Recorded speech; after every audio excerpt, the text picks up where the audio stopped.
Olá a todos, sejam bem-vindos a mais uma aula de Geografia. Eu sou o professor Rondinei Nunes e hoje nós vamos falar sobre as dinâmicas da população mundial. Historicamente, a população mundial se distribui de forma irregular pela superfície do planeta, ou seja, algumas áreas concentram maiores populações do que outras áreas. Os fatores que explicam essa dinâmica diferente de distribuição são vários. Inicialmente, estavam ligados a condições naturais, climas mais amenos, maior disponibilidade de alimentos e outros recursos naturais e a presença de um relevo mais plano, como planícies de rios e litorais. Outras áreas que concentravam um contingente menor de população possuíam fatores como climas rígidos com temperaturas muito elevadas ou muito baixas, relevos acidentados como áreas montanhosas, entre outras, e também uma menor disponibilidade de recursos. Mais recentemente, os fatores para a concentração maior ou menor de pessoas estão ligados a questões econômicas, políticas, culturais, entre outros.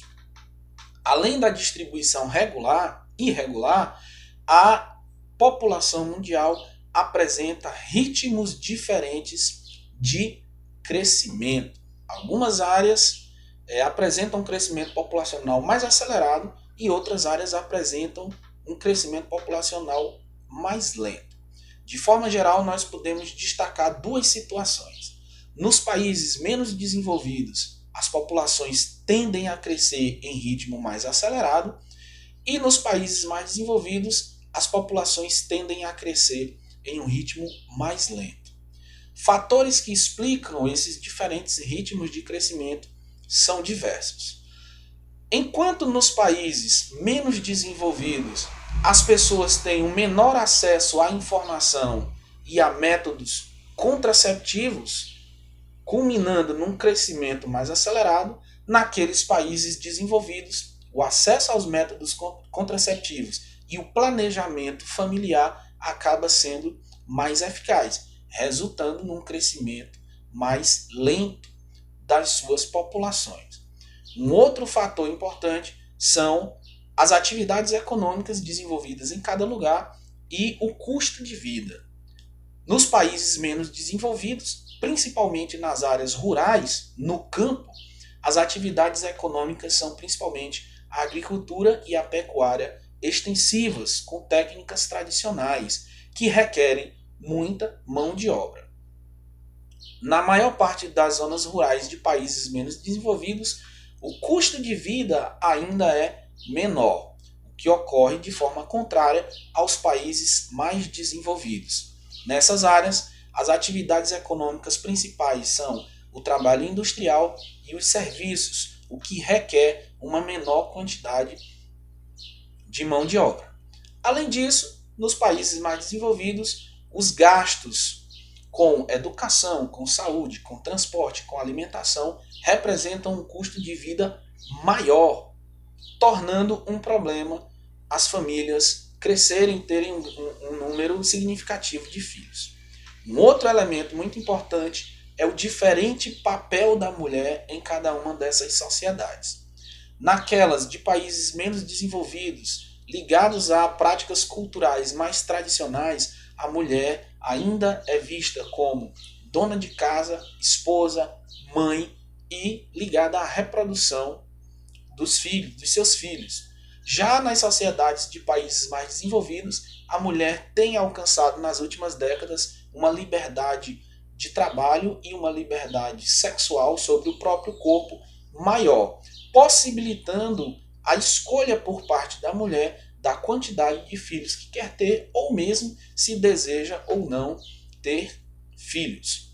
Os números que representam esses diferentes ritmos de crescimento da população mundial são expressos através das taxas demográficas. Uma delas é a taxa de natalidade. Esse número representa a quantidade de pessoas que nascem anualmente em cada grupo de 1.000 pessoas em determinadas populações. Outra diferença que existe entre países mais desenvolvidos e países menos desenvolvidos.